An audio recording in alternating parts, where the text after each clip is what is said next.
Hey everyone, Zizaran here. I wanted to make a quick talking about video. This isn't really a build guide, but I'm gonna hope to make one tomorrow, and we're gonna try to make it a little bit more detailed. But I want to talk a little bit about the current Berserker that I'm playing. So the reason I chose Berserker and I'm using Cyclone is I wanted to have a Juggernaut later on for boss killing.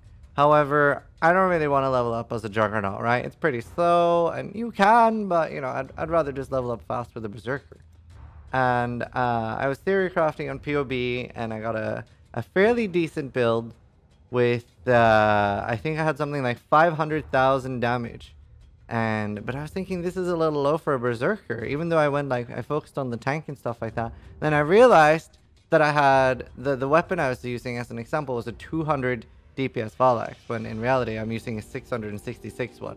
So with this, it's around 1 million damage, which if you're playing softcore, sure, that's not that much, but at least for hardcore, with the amount of tank this build is going to have, it's pretty nice. And I had a bit of a hard time in a 4 emblem map, but in a 3 emblem map, it was actually really nice. It got me a jewel, and that's part of the reason why I'm making this video. I want to talk a little bit about it. So I got a jewel called Glorious Vanity, and the first one, I can't remember exactly what it was. It wasn't that great. So I ended up divining it. And what changed was the number went from something like 1,000 to 6,000. And whatever the name was went from...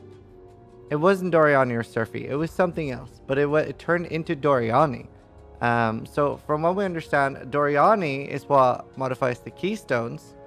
And the number is what changes all the small ones. Now, for the way I'm using the jewel, the small ones, the travel nodes, they don't really matter. That's why I put it here. So it's quite a lot of travel points, but it's sort of the most efficient jewel I could find. Now, what it does for my build is it does 50% of non-chaos damage taken bypasses energy shield. So that means things like fire damage, physical damage bypasses my energy shield, but only half of it. And I gain 20% of my life as maximum energy shield. So what this does is having this keystone is giving me 1,300 or something energy shield. And this is really nice. Well, I'm going to explain why. Because this gives me a great reason to use Soul Tether. And I'll show you how this works. So Soul Tether, this turns all my leech into energy shield leech when I'm on full life. So I'll show this now in effect. So whenever I'm clearing, give me some monsters. You can see that my energy shield is leeching. I actually have very little leech. I've been thinking about maybe taking things like Valpact, maybe thinking more into leech. The only leech I'm getting right now is my Blood Rage and my leech on boot, which if I'm killing a lot of monsters is already enough. But if I was doing bosses, I would definitely want more leech somewhere else, like maybe a leech amulet or something. However, what this also does is instead of just having the 20% of max life leech, it's also giving me the 10% max leech from my energy field. So I'm getting basically 30% leech as far as I can tell, which is obviously great. And it does something else. What it also does is it adds the fact that I now basically have Slayer leech, because I'm for the most part, I'm never... I'm always leeching. It never really stops because I'm always losing something. So by the time I'm actually taking life damage, my leech is already in full effect. And that's why you can see that I can stand here for quite a while and you can see that the leech is going. Even though I have Blood Rage and the Berserker debuff, it takes quite a while for that to actually start degenning, and that's because the leech is it's still lasting. So basically the belt and the jewel is giving me a 1.6k buffer while my life is still also acting as part of a buffer. It's a little bit complicated, but it's really, really strong. So I basically get the Slayer Overleech while being a Berserker. I call it a SLERKER. I like it. I think it's really, really strong. I've been playing around with it. I was taking very little damage. I felt really, really tanky. I haven't had it on for more than 2 or 3 hours, but it was quite a point investment. I didn't end up losing a lot of damage. I did end up losing quite a lot of life nodes because, as you can see here, I had to get rid of some. So I'm missing 20% life here, and I'm missing another 5% life here. So this is going to put me up at like something, obviously I have a Combs, so percentage life is great for me on the tree. It'll put me once I'm like level 94, I should be close to 7k life, I think, and a little bit over 2k energy shield. So that would put me at basically 10k life with Slayer Overleech. I love it. I think it's really cool. Now, obviously, things like the Berserker Savage Hit Ascendancy could be pretty interesting with this as well. But I don't really get hit that much for Savage Hits. So, but anyway, it's worth thinking about. So currently on the Berserker, I've taken like the Flawless Savagery and Blitz. This is what I took as my Merciless and Uberlab. And I took Normal and Cruel Lab here. I'll make a build guide for this, and I can post my path of building. Obviously, wouldn't do this stuff unless you have this. It's not particularly a budget build. However, with pretty shit gear, it did have 500,000 damage. I would probably say Slayer is still stronger. Slayer looks really strong with how easy it is to do crit. I'm gonna finish leveling this up to somewhere like 90 to 93, and then I'm gonna try the gear out on Slayer. So I'll just be like decommissioning this character. I might remake it if Slayer doesn't feel as good. My axe isn't exactly perfect for Slayer because I crafted crit on it, but I've ended up with crazy accuracy gear anyway, so I shouldn't really have a problem capping my accuracy on a Slayer while going crit, because there's so much less investment into crit I need to do. So it's a pretty cool build. Pretty happy with how it turned out. I'm also going to try in the build guide to be a little bit more specific about I'm gonna have like a checklist, like will the player have mana issues, will the player, like making sure the player knows how to solve everything, because while it's easy for me to figure out while leveling, that's not always easy for a new player. So we're trying to improve the build guides even a little more, even though I've gotten so much positive feedback from you guys and a lot of people seem to be enjoying them, which is great. And talk a little bit about the gear I'm using. So it's a 666 DPS ball axe. The reason I didn't craft on an Elder base is just there wasn't any for sale. There was one which was 8x, and I just didn't want to invest 8x into a base right now. So I just bought an item level 83 wall axe, and I got really lucky and hit dictators early on. I imprinted and annulled it twice, and on the second one it hit. So this is just a multi-modded dictator, so I actually invested very little into this axe. 6 synced very quickly. And while I'm hoping to transfer this into some sort of boss killer, this is a great weapon to have this patch. Once I put the 28 quality on it, it should have something like 680 damage, I think. I'm using Oscar. This is really great on a budget. They're 1 chaos. In software, you don't really have to worry about the chaos resistance stuff. Gives you ass mark on hit, gives you spell dodge, sadly minus to chaos resist, but it gives you life. Global accuracy as well, it's great. It goes up to 40%. And you get crit chance per your accuracy rating. So at the moment I'm sitting on 2,400. So that's giving me 12% crit from the gloves as well, just as an added extra. And then obviously the main thing I want is the Assassin's Mark on hit.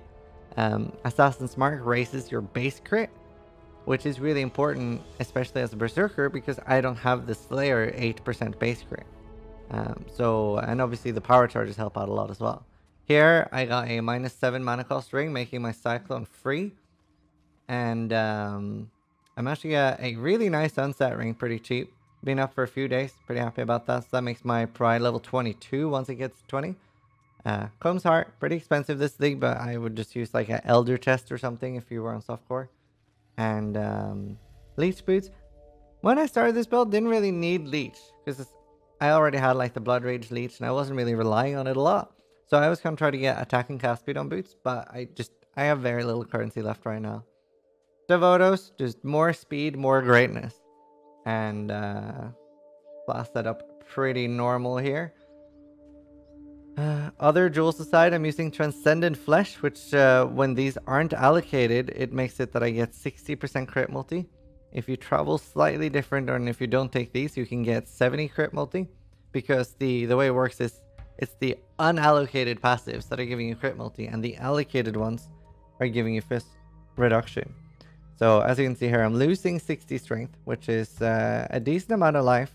I'm losing like 80 flat life, or 80 effective life, and gaining 60 crit multi for 1 jewel. So that's a decent chunk of damage. Obviously the damage doesn't really show up without crit nodes. So With Blitz, I have something like a 70% effective crit, and that's as a Berserker without the base crit. I wish I had a Flesh Ripper, because then it would be something like 8 crit, and then I'd be very, very close to crit cap with Blitz charges up, and that'd be insane. So, at the moment, while I'm clearing things, the Blitz charges are up all the time. It feels really great. It's super fast. I can do a quick demonstration here of how fast I'm leap slamming with Blitz charges up. But I'm quite enjoying the build. It's very fun to play. There. So as you can see, obviously the Blitz charges build up instantly. And once you have the Blitz charges, this is how fast we're going. The Rage is building slowly over time. And I'm using... I'm very scruffed for sockets on this build, actually. Wow! Are you kidding me? That's actually not... That's so cool! Oh, I'm so happy I'm recording. That's fantastic. LOL. Wow, okay. Sorry, I got excited. That was...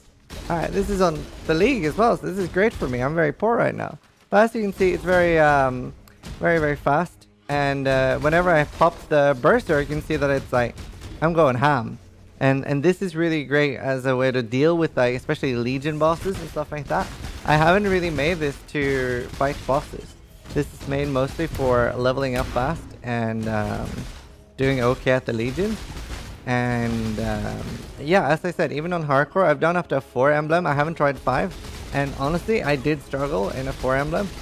It wasn't so much survival. It was mostly that my damage is a bit low.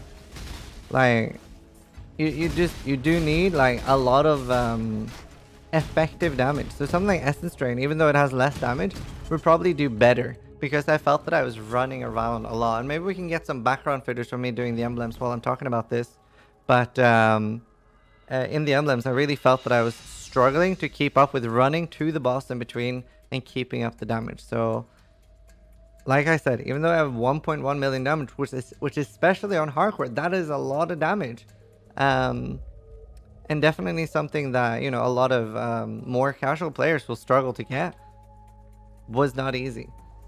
So far, I really like the build. The main struggles, it really struggles for int. Soul Tether helps a lot with that. I've been trying to get like a really nice stat amulet. Obviously, I'm using so many uniques. My boots really shit on res. I mean, I really wish I had like 120 res 2-stone boots as well. 2-stone boots would do wonders for this build, but when I'm doing like Devotos, 2-hander, unique chest, unique gloves, unique belt, that's my res is just here. So something that really helped me, and I got 12 cold res on this jewel, so this is a nice, for me, basically a quad jewel. And I got another jewel here. So that's basically what I needed to do, because the rest of my gear just isn't that great. If you really struggle on res, something that's very good is to get one of these jewels. You can get, I think I have another example as well. But yeah, you can get a resist with like cold and lightning and all res, and that's basically 54 res, I think, fully divine. So they can really help you out in builds where you're struggling. Yeah, I'll try to have a build guide up for this tomorrow, and like I said, we'll try to make it a little bit more detailed. Very much enjoying it. And like I said, with the gem sockets, I actually ended up dropping 1 gem, support gem, from double strength just to fit Berserk. And the auras I'm using is Blood and Sand, Flesh and Stone, Dread Banner, and Pride. And then I'm using Blood Rage. Oh, and for endurance charges, I've put endurance charge on melee stun. This is really great. I can keep it up permanently as long as I'm not lazy. So making sure I'm trying to do that. It's definitely up all the time. Monsters cannot be stunned. Map is a bit of an issue. I would love to get a red dream on the build, but they're really expensive. If accuracy becomes a problem at higher levels, I can either take 1 accuracy node or use precision. But something that'd be really nice for the build would be getting another unset ring. So sadly, probably not going to be able to use steel rings on this build, which is it's pretty bad. Part of the problem there is Combs Heart, obviously, which you don't need to use, especially on software. You could use like a Lore Weave or a Carcass Jack. The AoE isn't the biggest on the build compared to a Slayer where you're full screen AoE. But I just wanted to make a talking about the build video. I think this is pretty much the first time I'm doing something like this. So if you like it, let me know in the comments back below or give me feedback about it on stream. And I'll do more of these in the future if you guys like it. So drop by my stream, twitch.tv/Zizaran. Thanks for watching, and try to die less than I do.